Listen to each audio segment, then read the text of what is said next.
This may not be the most popular genre of Japanese animation, but all of these supernatural anime are worth checking out if you're looking for something new to watch.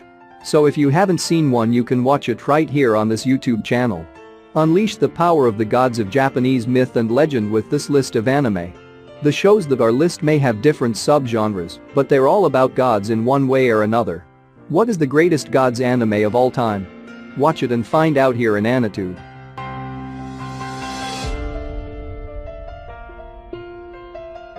Takaku Azuma has just transferred to the elite Maiju Academy, a private girls' boarding school. But there's a catch.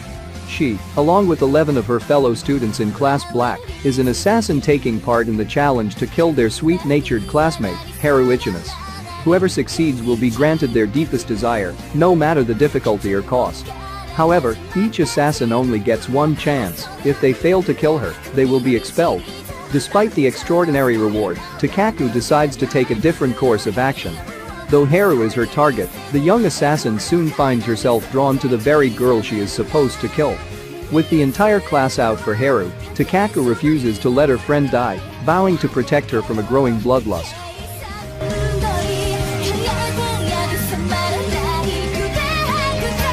In present times, gods and demons coexist together with humans after the door between each of these worlds had opened. Sachimi Rin is a normal young high school student attending Verbena Academy, spending his days living peacefully with his childhood friend Ki. Unexpectedly, one day the king of gods, the king of demons and their families, move in to be Rin's next-door neighbors. Apparently the daughter of the gods, Sia, and the daughter of the demons, Narine, are both deeply in love with Rin after having met him in the past. Along with his playful friendship with upperclassman Asa and his encounter with the silent but cute Primula, Rin has much on his hands dealing with the affections of each of these girls. Based on the Arage by Navel.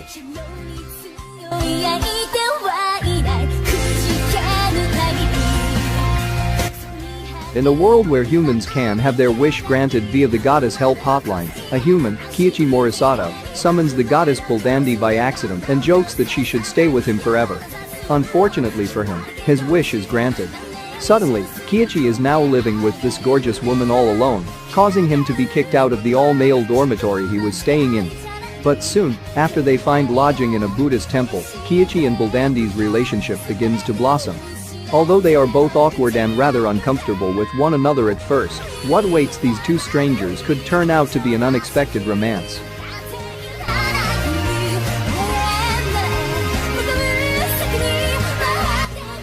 17-year-old Tenchi Masaki grew up hearing stories about how his ancestor used a sword to seal a demon inside a cave 700 years ago.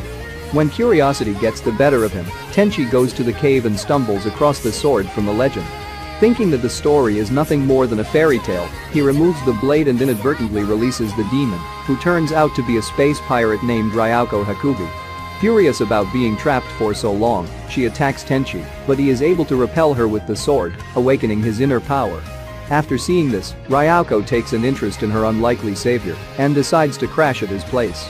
As if it were a chain reaction, more alien women Ika Jurai Masaki, an uptight princess from the planet Jurai, Sasami, Ika's sweet younger sister, Mahashi Kuramitsu, a ditzy galactic police officer, and Washu Hakubi, a wisecracking genius, gradually come in contact with Tenchi and begin living with him.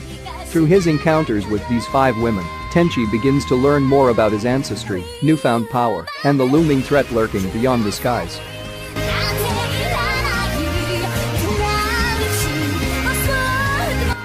Clumsy, below-average intellect, and shy, these are some of the traits that Inari Fushimi possesses. Despite her shortcomings, she is very considerate of others. She can't ignore anyone's plea for help. She also has a long-time crush on Kauji Tanpabashi, who she admires for being cheerful and always hardworking. The problem is, Inari's incurable shyness makes it difficult to express her feelings for Kauji. Inari, Konkan, Koyaroha starts with Inari taking a shortcut to her school. She happens to see a fox pup that's about to fall in the river. Although she's running late, she just can't ignore the pup. Yuka no Matama no Kami, the god of the Inari shrine, is thankful for Inari's kindness toward the young fox, who turns out to be a familiar named Khan. To show her gratitude to Inari, she fulfills one of Inari's wishes, but the fulfillment of the wish only invites trouble. To compensate, Yuka no Mitama no Kami bestows Inari a small part of her divine power that gives Inari the ability to transform into anyone at will. Inari now possesses the power of a god, even if it's just a small portion. Otherworldly beings suddenly take an interest in her, for better or worse. What kind of adventure awaits Inari, and will she be able to tell Kouji everything that she has kept in her heart for so long?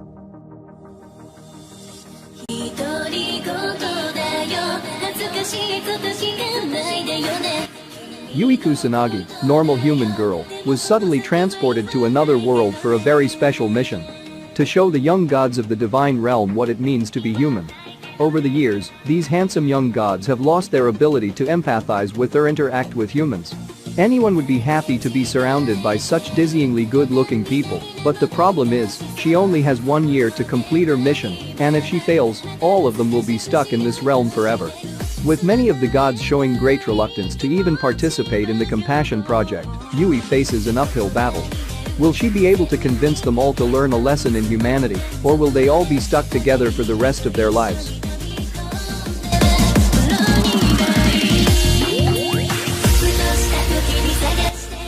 Some people suddenly find religion, but for 16-year-old Kusanagi Godu, it's that really old-time religion that's found him. As the result of defeating the god of war in Mortal Kombat, Godu's stuck with the unwanted position of champion. Or God Slayer, whose duty is to fight heretical gods whenever they try to muscle in on the local turf. Not only is this likely to make Godu roadkill on the highway to heaven, it's also a job that comes with a lot of other problems. Like how to deal with the fact that his enhanced status is attracting a bevy of overly worshipy female followers. After all, they're just there to aid him in his demi-godly duties, right? So why is it that their leader, the demonically manipulative sword mistress Erica Blandelli, seems to have such a devilish interest in encouraging some very unorthodox activities? Get ready for immortal affairs, heavenly harems and lots of dueling deities taking Pius in the face as the ultimate smash, bash and thrash of the Titans rocks both heaven and earth.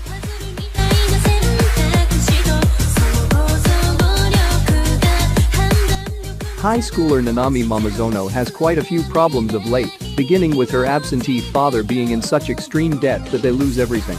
Downtrodden and homeless, she runs into a man being harassed by a dog.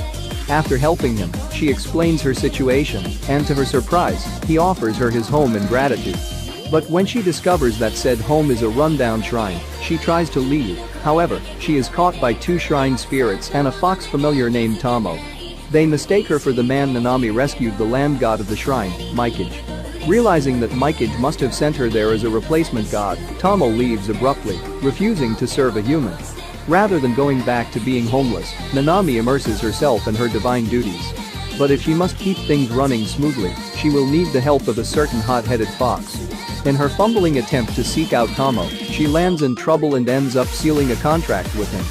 Now the two must traverse the path of godhood together as god and familiar, but it will not be easy, for new threats arise in the form of a yokai who wants to devour the girl, a snake that wants to marry her, and Nanami's own unexpected feelings for her new familiar.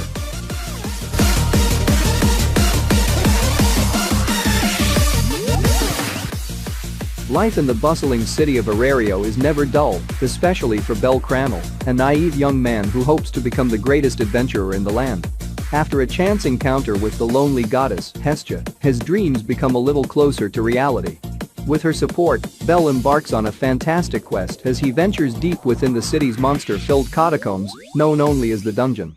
Death lurks around every corner in the cavernous depths of this terrifying labyrinth, and a mysterious power moves amidst the shadows.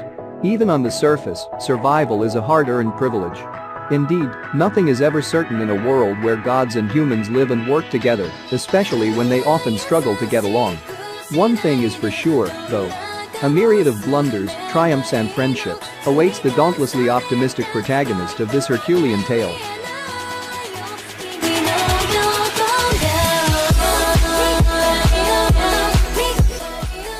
In times of need, if you look in the right place, you just may see a strange telephone number scrawled in red. If you call this number, you will hear a young man introduce himself as the Yato god. Yato is a minor deity and the self-proclaimed delivery god, who dreams of having millions of worshippers. Without a single shrine dedicated to his name, however, his goals are far from being realized. He spends his days doing odd jobs for 5 yen apiece until his weapon partner becomes fed up with her useless master and deserts him. Just as things seem to be looking grim for the god, his fortune changes when a middle school girl, Hiyori Aiki, supposedly saves Yato from a car accident, taking the hit for him. Remarkably, she survives, but the event has caused her soul to become loose and hence able to leave her body. Hiyori demands that Yato return her to normal, but upon learning that he needs a new partner to do so, reluctantly agrees to help him find one. And with Hiyori's help, Yato's luck may finally be turning around. So what do you think of this list? Their name and which is your favorite god's anime? Comment below and let us know. Don't forget to leave a like if you enjoyed the video. Subscribe and hit the notification bell if you want to see more anime related content. I'll see you next time here in Anatu.